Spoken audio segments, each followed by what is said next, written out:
Hi అండి, అందరికీ నమస్తే. Mister Hitler husband part 46. కానీ నేను మీ కొడుకును కాదా? నా భార్య మీ కోడలు కాదా? 9 నెలలుగా ఆమె కడుపులో ఉన్నది మీ ఇంటి వారసుడు కాదా? అందరూ కలిసి మమ్మల్ని వెలివేశారు కదా. ఇప్పుడు చెప్తున్నా వినండి. ఈ నిమిషం నుంచి నాకు మీకు ఏ సంబంధం లేదు. ఇప్పటి వరకు నేను చాలా నిశ్శబ్దంగా ఓపిగ్గా ఉన్నాను. ఇకపై నేను ఓపిగ్గా ఉండలేను. నా భార్యకి ఏమైనా నేను చూసుకుంటాను. ఇక ఎప్పుడు నా ముఖం చూడకండి అని చెప్పేసి యమున గదికి వెళ్ళిపోయాడు. అయితే అలా మాట్లాడిన తర్వాతైనా వాళ్ళు వస్తారని ప్రవీణ్ ఎదురు చూశాడు. కానీ ఎవరూ అక్కడికి వెళ్ళలేదు. అది అతని మనసుని మరింత భారంగా మార్చింది. ఫోన్ మాట్లాడడం ముగించుకొని చాలా సేపటికి తర్వాత కళ్యాణ్ లోపలికి వచ్చాడు. ఇక వాసంతి ప్రవీణ్ మాట్లాడిన విషయం గురించి చెప్పింది. కళ్యాణ్కి యమునను క్షమించే మనసు లేదు, కానీ ప్రవీణ్ని చూడాలనిపించింది. ఇక పైకి ప్రవీణ్ గదికి వెళ్ళాడు. అప్పుడు యమున నిద్రలో ఉంది. లోపలికి వచ్చిన కళ్యాణ్ని చూసి ప్రవీణ్ పరిగెత్తుకుంటూ వెళ్ళి చిన్న పిల్లాడిలా అతన్ని హత్తుకున్నాడు. అన్నయ్య, అందరూ కలిసి నన్ను ఎలా వెలివేశారేంటి? నేను ఏ పాపం చేశాను అని ఏడవడం మొదలు పెట్టాడు. ఇలా చూడు ప్రవీణ్, నువ్వే పాపం చేయలేదు, కానీ నీ భార్య చేసింది మహాపాపం రా. నాకు పుట్టాల్సిన మొదటి వారసుని చంపేసింది. దాన్ని నేనైతే ఎప్పటికీ క్షమించను అని అన్నాడు. తర్వాత నీకు కావలసిన ఆస్తిని వేరుగా రాసివ్వమని నాన్నకి చెప్పాను. తొందరలోనే అదంతా రాసేస్తారు. ఆ తర్వాత నువ్వు నీ భార్యను నెత్తిన పెట్టుకుని ఊరేగిరా. మాకేం సంబంధం లేదు. గర్భంలో చనిపోయింది నా బిడ్డరా. నీకు నొప్పి ఎక్కడి నుంచి వస్తుంది అని అన్నాడు. అలా ఇప్పుడు మాటలతో అతన్ని గాయపరిచి వెళ్ళిపోయాడు కళ్యాణ్. కళ్యాణ్ తనని చూడడానికి వచ్చినందుకు సంతోషపడిన ప్రవీణ్ కి ఇప్పుడు అతను వెళ్ళిపోయాక అతని మీద ఉన్న ప్రేమ కూడా వెళ్ళిపోయింది. ఈ ప్రపంచంలో నాకు అంటూ ఎవరూ లేరు. వాళ్ళకి జరిగిన ఇక ఒక సమస్యను మాత్రమే మనసులో పెట్టుకుని అందరూ నన్ను వెలివేశారు. ఇకపై వీళ్ళెవరూ నాకు అవసరం లేదు అనే నిర్ణయానికి అయితే వచ్చేశాడు ప్రవీణ్. ఇంకా రోజు హాస్పిటల్లో ఉండి మరుసటి రోజు యమునను డిశ్చార్జ్ చేసి ఇంటికి తీసుకెళ్లాడు. ఇప్పుడు ప్రవీణ్ మనసు రగిలిపోతుంది. 3 రోజుల తర్వాత గంగని ఇంటికి తీసుకురాగానే గంగను పాపను చూడ్డానికి కావేరిని తీసుకుని వచ్చాడు కళ్యాణ్. పాపను చూసిన కావేరి ఇప్పుడు తన పాపలా మారిపోయింది. తనే పాపలా మారిపోయింది. బంగారు తల్లి, పిన్నెను చూడు అని ముద్దు చేసింది కావేరి. ఆమెని చూసి గంగా నవ్వుతుంటే ఇప్పుడు కావేరికి యమున గుర్తొచ్చింది. అక్క, యమున అక్కకు కూడా ఇంకో నెలలో పాప పుడుతుంది కదా అని ఒక ఆరాటంతో అడిగింది కావేరి. ఎందుకు కావేరి, నువ్వు మారవా? తనే కదా నీ బిడ్డని చంపేసింది. ఆమె గురించి ఎందుకు మాట్లాడుతున్నావు? మన కుటుంబంలో ఎవరు ఆమెతో మాట్లాడడం లేదని తెలుసా అని అంది గంగ. తప్పక వాళ్ళకి ఒక బిడ్డ పుట్టబోతుంది. ఈ సమయంలో కుటుంబం మొత్తం వాళ్ళని దూరం పెడితే వాళ్ళ మనసు బాధపడదా అని బాధగా మాట్లాడింది. అప్పుడు లోపలికి వచ్చిన కళ్యాణ్, ఏంటి కావేరి, దెబ్బ తగిలినా నీకు బుద్ధి రాలేదా? ఎందుక యమున గురించి మాట్లాడుతున్నావు అని కోపంగా అన్నాడు. కళ్యాణ్ అలా అనగానే కావేరి ఏమీ ఎదురు మాట్లాడకుండా సైలెంట్ గా ఉండిపోయింది. 9 నెలలు నిండిన యమునకు ప్రవీణ్ కంటికి రెప్పలా చూసుకుంటున్నాడు. అతని ఆలోచనలన్నీ ఒకటే, ఎవరు ఆమెను తన నుంచి విడదీయకుండా ఉంటే చాలు. యముడితోనైనా సరే పోరాడి ఆమెను ఎలాగైనా కాపాడుకోవాలని అనుకున్నాడు. ఒకవైపు ఆ నమ్మకం ఉన్నా మరోవైపు ఆమె ప్రాణానికి ఏదైనా ఆపద వస్తుందేమోనన్న భయమే తనకి ఎక్కువగా ఉంది. ఇక అలా ఉండగానే ఒక వారం గడిచింది. ఎవరో కొందరు తరుముతూ ఉండగా లంగా ఓణి వేసుకున్న ఒక అమ్మాయి పరిగెత్తుకుంటూ వచ్చి ఎదురుగా వస్తున్న కారుకు తగిలి పడిపోయింది. ఆ కారు నడుపుతున్నది ప్రవీణ్. అతను వెంటనే కిందకి దిగి చూశాడు. తరుముకుంటూ వచ్చిన నలుగురు అతన్ని చూసి పారిపోయారు. ఇప్పుడు ఆ అమ్మాయిని చూశాడు. తనకి చాలా జాలిగా అనిపించింది. అలా వదిలేసి వెళ్ళడానికి మనసు రాక ఆమెను తన కారులో ఎక్కించి యమునను టెస్ట్ చేయించి అదే హాస్పిటల్కి తీసుకెళ్లాడు. ప్రవీణ్, ఎవరా అమ్మాయి అని డాక్టర్ గారు అడిగారు. తెలియదు డాక్టర్, నేను వస్తూ ఉంటే నా కారు ముందు పడింది, అందుకే నేను తీసుకొచ్చాను.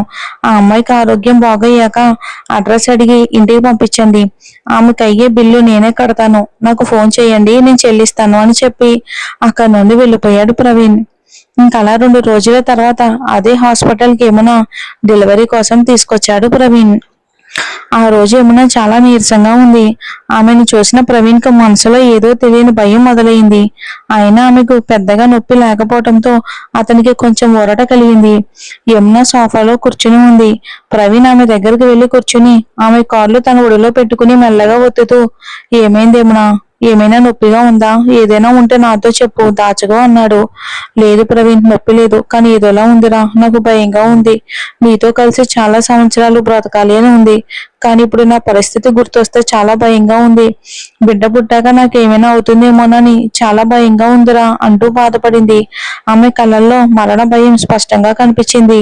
అలాంటిదేమీ జరగదేమోనా, ఎందుకు బాధపడుతున్నావు? నువ్వు భయపడకు, నీకేమీ కాదు, నేనున్నాను కదా అంటూ ఆమెకు ధైర్యం చెప్పాడు. అంతలోనే ఆమెకు ఒక్కసారిగా నడుము నొప్పి మొదలైంది. ప్రవీణ్, నాకు చాలా నొప్పిగా ఉంది అంటూ బాధతో వెలువెల్లాడింది యమున. అది విన్న అతను ఒక క్షణం కూడా లేట్ చేయకుండా వెంటనే ఆమెను హాస్పిటల్ కి తీసుకెళ్లాడు. వెళ్లే దారంతా వెనక సీటు వైపుకు మళ్లీ మళ్లీ యమునను చూస్తూనే కారు నడిపాడు. ఇప్పుడు అతని మనసు చాలా కలత చెందింది. ఈ పరిస్థితిలో కూడా నాకు అండగా ఒక్కరు కూడా లేరేంటి? నా భార్యకి నాకు ఎలాంటి ఆధారం లేకుండా నా పుట్టింటి వాళ్ళు, ఆమె పుట్టింటి వాళ్ళు ఎవరూ లేకుండా పోయారు అని చాలా బాధపడ్డాడు. ప్రవీణ్, నాకు భయంగా ఉందిరా, నేను బ్రతకనేమో.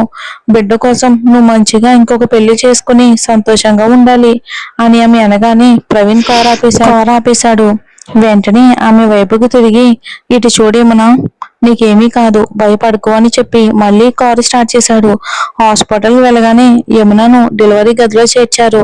ఆమెను పరీక్షించి బయటకు వచ్చిన డాక్టర్, ప్రవీణ్, ఇప్పుడున్న పరిస్థితిలో యమునకు సిజేరియన్ చేయలేము, సాధారణ డెలివరీకి ప్రయత్నించాలి అన్నారు.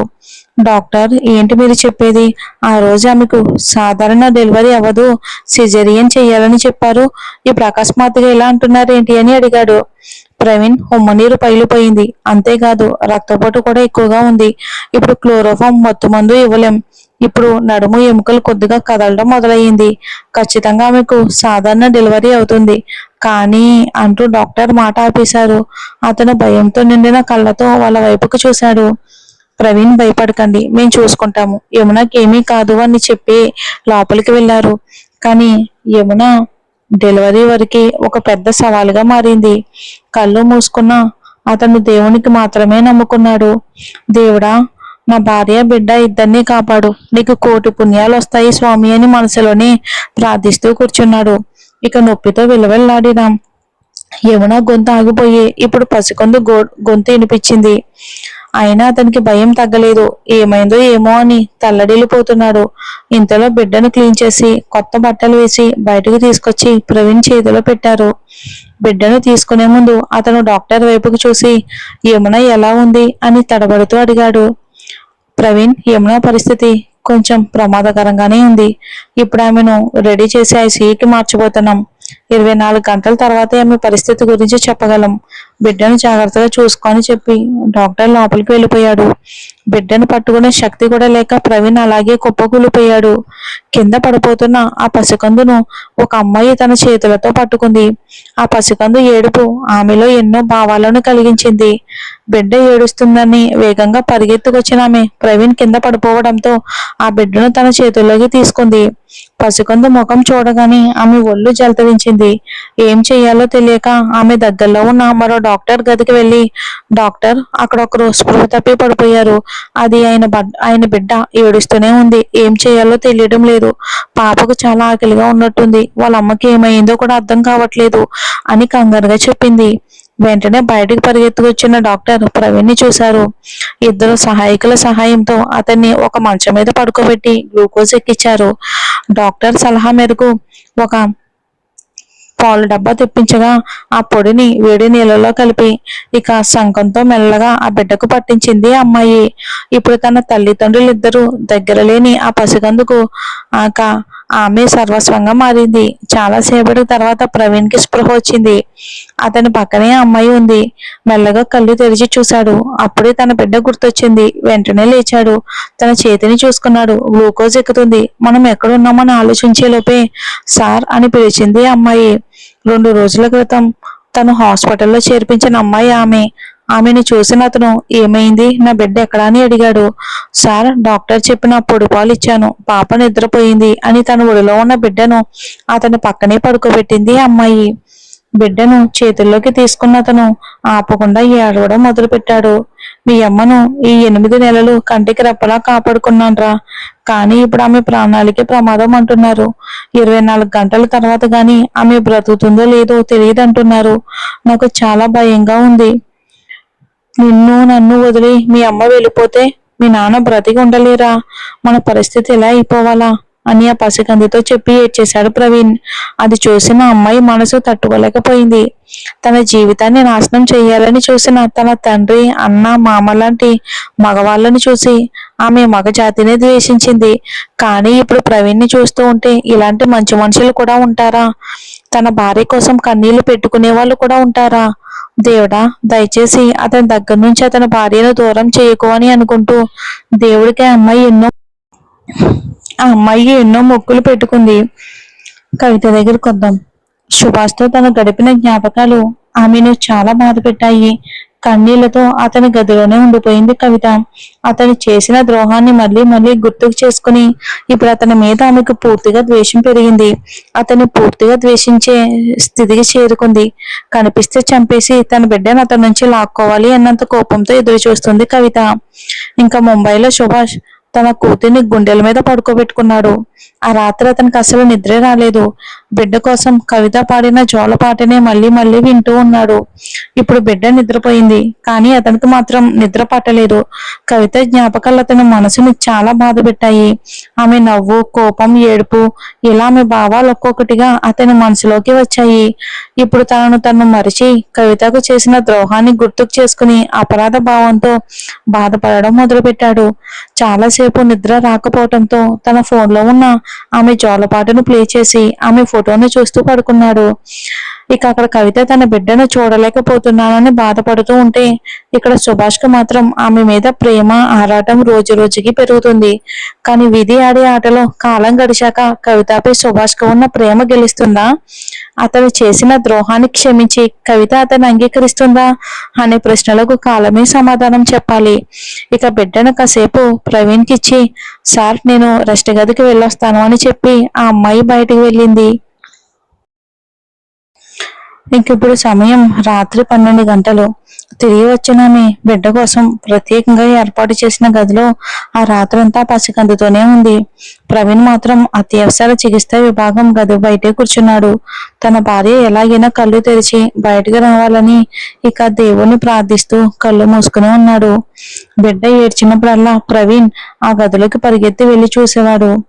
అప్పుడల్లా ఆ అమ్మాయి బిడ్డను తన ఒడిలో పెట్టుకుని ఇక పాలు పట్టడం, ఇక అలానే భుజం మీద వేసుకుని నడవడం, బట్టలు మార్చడం, ఇలా రాత్రంతా కళ్ళు మూయకుండా చూసుకుంటూ ఉంది. ఆమెను చూసిన ప్రవీణ్ ఆమె ఒక దేవతలా కనిపించింది. దేవుడా, అందరూ నన్ను వదిలేశారు, నాకెవరూ లేరనుకున్నా. ఇప్పుడు ఈ అమ్మాయి ఎవరో ఏంటో కూడా తెలియదు, కానీ నా బిడ్డను ఒక తల్లిలా చూసుకుంటుంది. నా కష్టాన్ని అర్థం చేసుకుని నా బిడ్డకు ఓదార్పునిచ్చిన నేను నీకు కృతజ్ఞతుణ్ణి. అదే సమయంలో నా భార్యను కూడా నువ్వు ఖచ్చితంగా కాపాడాలి అని దేవుణ్ణి వేడుకున్నాడు. ఇంకిటు సుభాష్ కూడా కవిత గురించి అలా ఆలోచిస్తూ ఉన్నాడు.